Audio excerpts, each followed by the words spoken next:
how did you get started as a film composer? Um, so first of all, I'm just thinking where to start with started. Um, the first started would be when I realized that this is my vocation in life. This is my goal, my let's say my purpose in life. And this was a kind of a process that started when I was really young, when I was a child. And I realized that whenever I see movies, I have a feeling for the music, and I have a very strong uh, um, sense of what is needed for a movie, and of what is the right music for a movie. And I started to really get into that. Um, and this was a process. I will jump now a little bit to the second start, which is the actual start of my career in movies. And it started actually when um, uh, when I was young. I was young, but already late in my late teens, and I started to get involved with some people who were into filmmaking, and I was always into filmmaking. I was always interested in that since a young age. Uh, Not only music, but also filmmaking by itself. And it was something I loved and was into from a young age. So I started meeting some people who were serious about it. They were studying it, and we first started working together.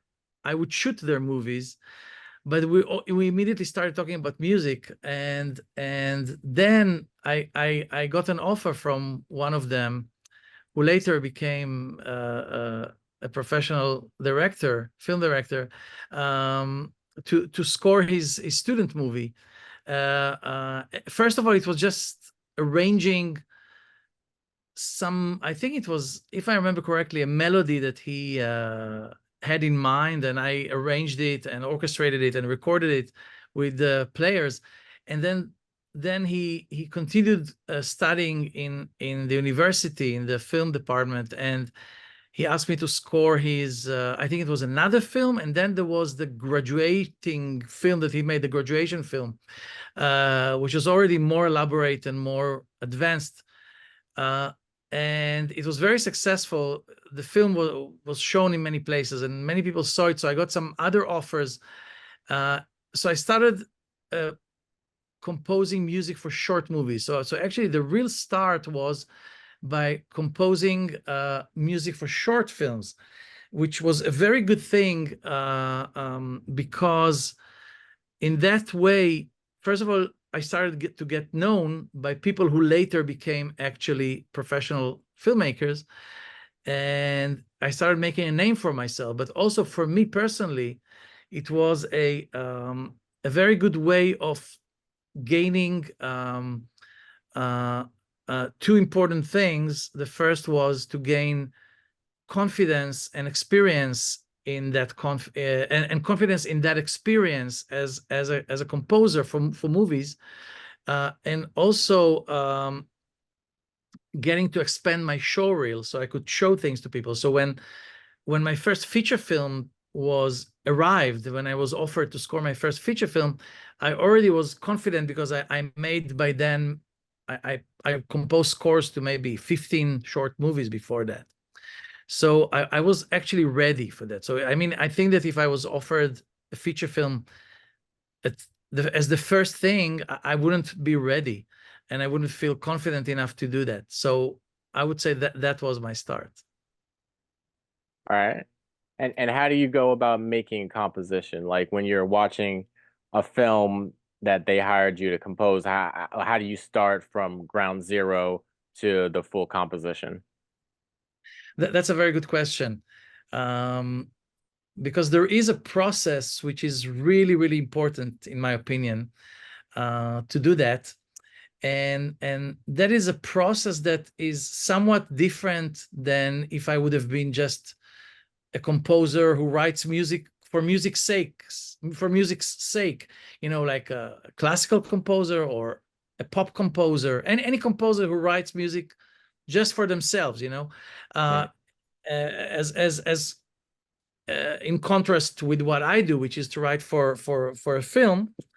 um, and the process is different because um, uh, first of all, composing is probably the same thing for all of those examples that I just mentioned, but I think the first thing that is different is the inspiration, because if you write just a symphony, then many great composers wrote symphonies about their hometown, about their favorite ocean, or about nature or something that happened to them. Or if you're a pop composer, it's about maybe your love life, or your maybe your girlfriend left you, or you just met the lover, things like that. But when you write for a movie, the inspiration would first of all be what is in the movie. That's a very important thing. You have to get your inspiration from uh, uh, first of all the story, then you have the characters, you have the psychology of those characters. What is the relationship between each of the characters and between all of them? What is the next thing would be the message of the movie. What is the movie trying to say, to do, to cause, to how is the movie going to impact the viewer? All of those things are inspiration for you, and on top of that you have to add, of course, the actual filmmaking uh, of that script, let's say. So how is the acting, how is the editing, how is the cinematography, the costumes, the set, the colors, the movement? All of those things are your inspiration. And above all that, you should add another very important thing, which is a very important part of the process, is the director himself or herself. Because uh, uh, a movie, many people say a movie is first of all a script, which is true, definitely. Everything starts from a script. But a script alone is definitely not enough. I've seen many movies which had very good scripts, but the director wasn't good enough. The film cannot be good enough. And sometimes, even if you have a script which is not the best, but you have a very, very good director, the film can be very good. So the director is the next and very important type of influence or inspiration. I really try to get to know the director and what they have in their minds. That's, by the way, the reason why you can see I understand you're interested very much in films and music for films. I think you have noticed, probably, I'm sure about that there are many relationships that are formed between a director and a composer. Some well-known are, of course, Steven Spielberg and John Williams, and Tim Burton and Danny Elfman. Robert In the Zemeckis, Robert Zemeckis and Zemeckis Alan and Silvestri. Silvestri. Very good. One of my favorite composers, Alan Silvestri. I love him. Wonderful composer. And if you go previous periods of time, you had my favorite director and composer, Federico Fellini, the Italian director who was Mm. one of the most incredible directors that ever lived. And he works closely all his life with Nino Rota, the Italian composer, who I actually was the reason, the real reason for me to become a film composer, because I saw all of Fellini's films when I was, I think, 17 or 18 in 1 month. And I said, there was a festival, like a special month of screening. I saw everything and I said, that's what I want to do. I want to be Nino Rota. I want to be this composer and write music like that. Um, and he was Italian, but he later came to America, and he didn't live in America, but he started working in Hollywood. And for sure, The Godfather. Da, da, da, da, da, da, da, Right. da, da, da. That's his music. But he became famous before that in Italy with Fellini, especially. Um, Okay.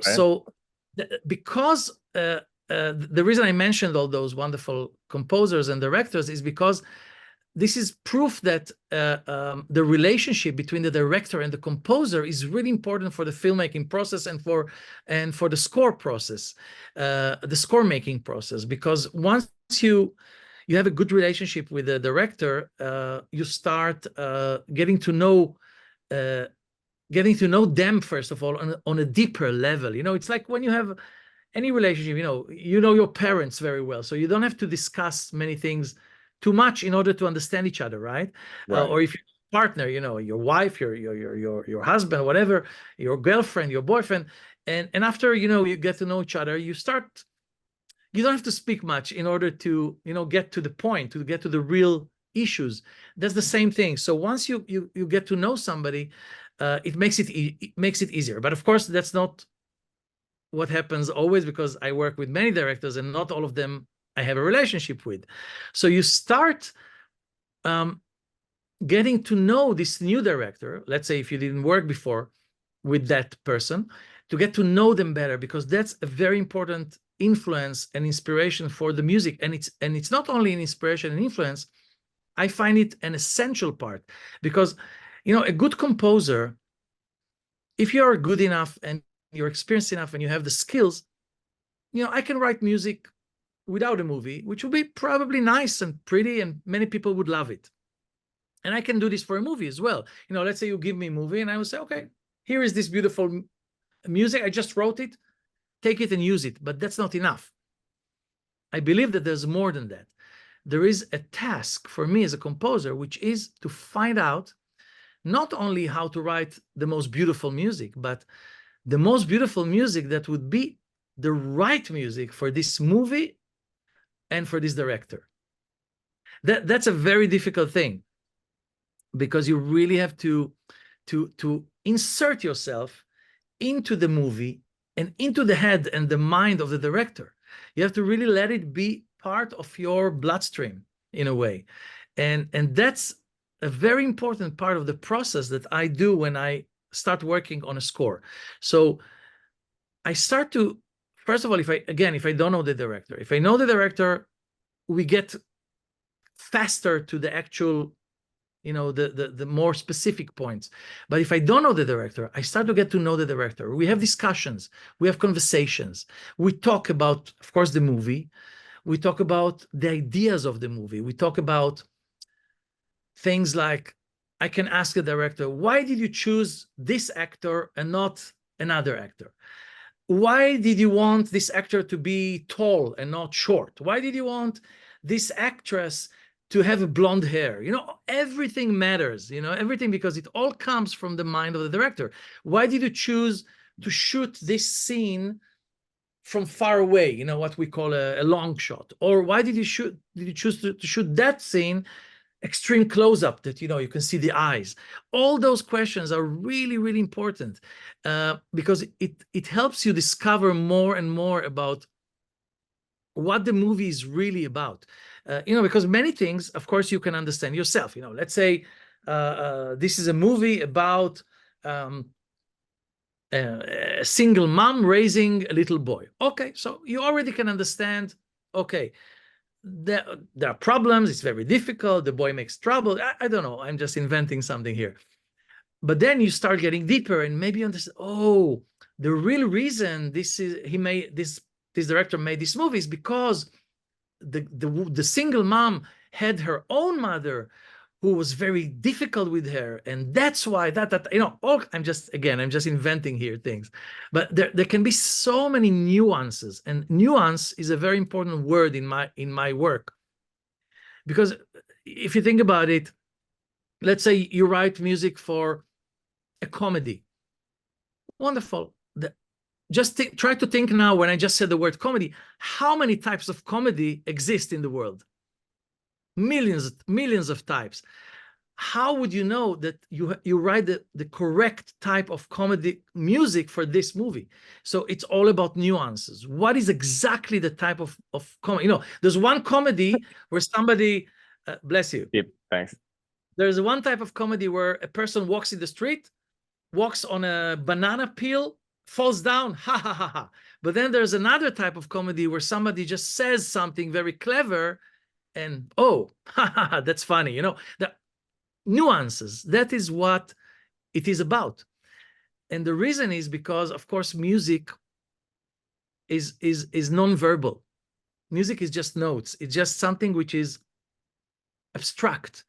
And however, even though it is abstract, it has to say the precise things very, very well. And when it does that, you go to the movie, you see the movie, you hear this very precise music, boom, you have the exact sensation that I want you to feel, that the director wants you to feel. And that's beautiful, because I didn't tell you how to feel, right? I didn't say, feel sad, feel happy, feel. I don't have to do it. I just use music. I find it incredible. I mean, it's such a beautiful thing. It's so delicate, so gentle, so unseemingly. It just happens. So I think you understand now that what I'm trying to say is that this process of the composition really involves a very, very thorough understanding and knowledge, for me, of the movie, its goals, its intentions, its reasons for being, and the director's character. The director's character, by the way, is important in another aspect for me, because as you probably, again, as a film lover, you probably saw that some movies have a lot of music in them. I mean, you start to see the movie from beginning to end, you hear music, music, music. And then you go to another movie and there's very little music. You hear a little bit in the beginning, a little bit after that, a little bit, and that's it. This comes sometimes from, the mindset of a director, because a director, sometimes some people are more inclined to have more music. You can see that they really love it, they really need it. And some people, they want it, they like it, but they want more room for, somebody wants for the words, for the dialogue. Somebody else wants more room for the visual things and not so much for the music. So that's another thing that, when I'm trying to understand all those and to get to know the director in the movie, I'm trying to to feel, does this person wants a lot of music, a little bit less? I mean, not only a lot or less, but there's another thing, how what kind of a place would the music take in the scene? Because I can write beautiful music with a full orchestra and trumpets and violins and flutes and whatever, and in the final mix, the director will take the music down, so you barely hear it. This happens a lot. Right. And on the other hand, you have another director, and I would do this. I would just write maybe something for classical guitar, and the director will bring it up, and it's so important, and everybody, wow, the music is so wonderful. Why? Because you can hear it. And then in another movie, you can't hear it. It's very low. So even though I made a huge effort, so I'm trying to always understand those things. So the end result is really exact, and correct, and the right thing. I'm sorry, it was a very long answer, and I didn't even get to the real process of the technical process. But I just wanted you to understand a little bit about my position regarding this process. Right. Okay, that's fine. Yeah, but what do you enjoy most about your work, and what do you enjoy the least? Hmm. Nice. I think what I enjoy most is okay. So I'm going back a little bit to the process, a little bit more to the actual process, which is when I first, so after I start to get to know the director and the movie, I start thinking about the music. What comes to my mind, and this takes a few. Ideally, it would take a few weeks, just this process. And during this process, usually you would see me almost doing nothing. You would think I'm on a holiday, but I'm not. I would not touch the piano. I would not watch the movie, but it's not true. The reality is, it's here all the time. I'm thinking about it constantly, even when I'm not thinking, even subconsciously. And after a while, after I've thought about it and let it really be part of me, I sometimes go to the piano, I put my hands on the keys, and the music comes out. just like that. It's like magic. It's really unbelievable. It happened to me many times. It's because this process went through the process of getting to know all those things I mentioned before. So this process, I like it, but it's not my favorite one. You ask what is the favorite. So because it's a little bit, scary in a way, because you never know when you will get that music and how it will come to you. You know, it's a mysterious thing. That's why, by the way, I don't think anyone can teach you how to write film music. It's not something, you can learn. You can learn techniques and things like that, but to actually write film, it's just, you have to be born with that. So if it comes to you, it comes to you. But even that it came to me many times in the past. I've written hundreds of movies. I never know if the next one will come. It's always scary, and believe me, I'm not the only one. I've heard not all, a lot, but every composer I've spoken to tells me the same thing. I'm scared to death that it will not come the next day. Hans Zimmer said that. I heard Hans Zimmer say, he's like the top composer in the world today. You never know what will happen. It's a mysterious thing. So we're doing all those things to try to bring all those things I spoke about before. So this process of waiting for the music to come is a little bit scary. It's not my favorite one. The favorite one is the next stage. So let's say I've written something came. So what happens then? I play it for the director, sorry. And I have to get the approval of the director. So the director has to listen to what I'm doing and say, okay, that's it. We go with that. And when I'm saying it, and when I'm saying I'm playing it to the director, I don't know what you have in your mind, but it's not the full score of the movie, 75 minutes of music that I'm playing. Not at all. It can be a 2-minute piece that I'm playing on piano without an orchestra. And the director has to imagine with those 2 minutes or 3 minutes or 1 minute or 5 minutes, can they be the basis of this music in the movie that will probably later be orchestrated, who knows for what? For a full orchestra, for a choir, for a rock band, for a jazz combo, who knows? We're just talking purely about music, about a melody, maybe some chords, who knows? It can be something very basic, but a good director can recognize whether this would work. So once I get the approval, and this can be a process by itself, because sometimes I write something, after those few weeks that I thought about it, I play to the director, and the director says, I like it, but it's not what I want. So I have to ask, why? Can you tell me why? Can you give me some constructive criticism so I can move forward? And sometimes they can give it to you, sometimes they cannot. Sometimes they say, oh, I don't know, I just don't feel that's it. But sometimes they're better than that. Sometimes they would tell you, look, you started very well, and then you're going down. I wanted it to go up and up and up. So, oh, okay, that helps me. Or they say, okay, look, you started well, and then you kind of stopped. You kind of became static. I want it to move. Or, anything in the world that you can think of, they can say, and it really helps me. So after sometimes I have to write 2, 3, 4, 5, 6 versions until we reach the actual theme, let's say, that the director approves. But once they approve it, and usually for a feature film, we have more than one theme, about 2 themes, I would say, roughly. Let's say usually we would have 2 themes. Sometimes a little bit more, sometimes even one theme, but usually about two big themes, let's say. Sometimes you have some minor themes as well. Once I have those themes, and again, when I'm saying I have those themes, I mean as something basic, very basic. I start adapting them to the actual scenes in the movie where the music is needed. And that's the fun part.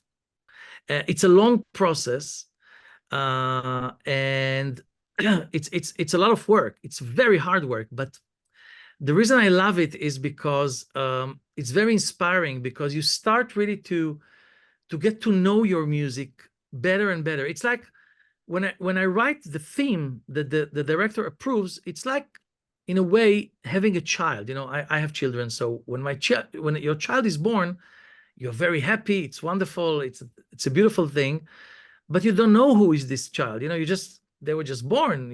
Now, every day that passes, you get to know them better. That's what happens with the music. So I give birth to a theme, a musical theme, and then I start getting to know it. Every day I get to know it better, better, better, and it develops and becomes bigger and fuller and more developed. And that's a very, very beautiful part of this process. Okay. And Yeah. yeah, where do you hope your career will be in the next 5 to 10 years? um, so that's an interesting question. So actually, well, as I told you, I feel that composing music for movies is really my vocation in life. And so always writing music for movies is really something I love. And I would always love to continue doing that. And as long as I can continue doing that, I would be very happy.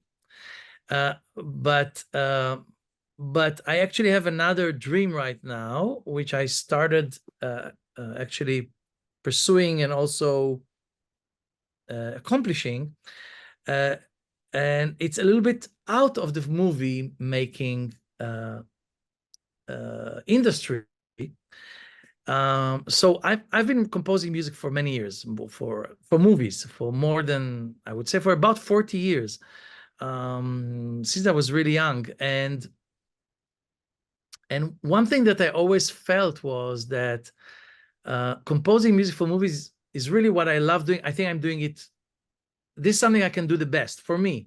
I mean, from all the things I can do, I think I can do this the best.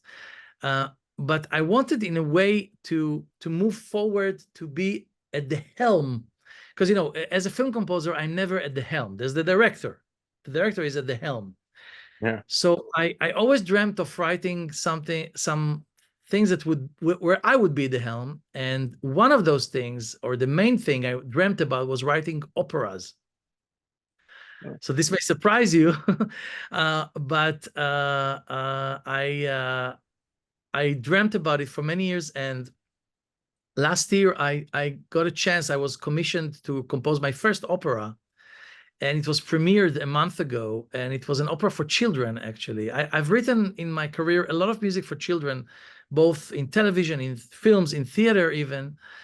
So I have a lot of experience with what works with children. So I wrote my first opera for children. And it premiered a month ago, and it was very successful. And it will have more, it will have a long life on the stage, I believe. And actually, I'm now, in the next few months, I'm starting to compose my second opera already, because as you may know, or know, I don't know, I'm a professor at Berklee College of Music in Boston, and I'm starting my sabbatical now from Berklee, and my plan for the sabbatical is to start writing my second opera, which will not be for children, will be for adults. So this new, if you ask me what I want in five years, is to really be able to continue writing music for movies, for television, for theater. These are things I always want to continue doing, but to get really known as also an opera composer, Okay. and being able to have my operas performed all over the world. And because there are many opera houses around the world, and I would love to just travel around the world following my operas and going wherever they are performed, and and traveling with them. This would be amazing. I mean, I'm not going to perform them, but just to go there and see them performed. This would be wonderful for me. I would love that. I really enjoy that.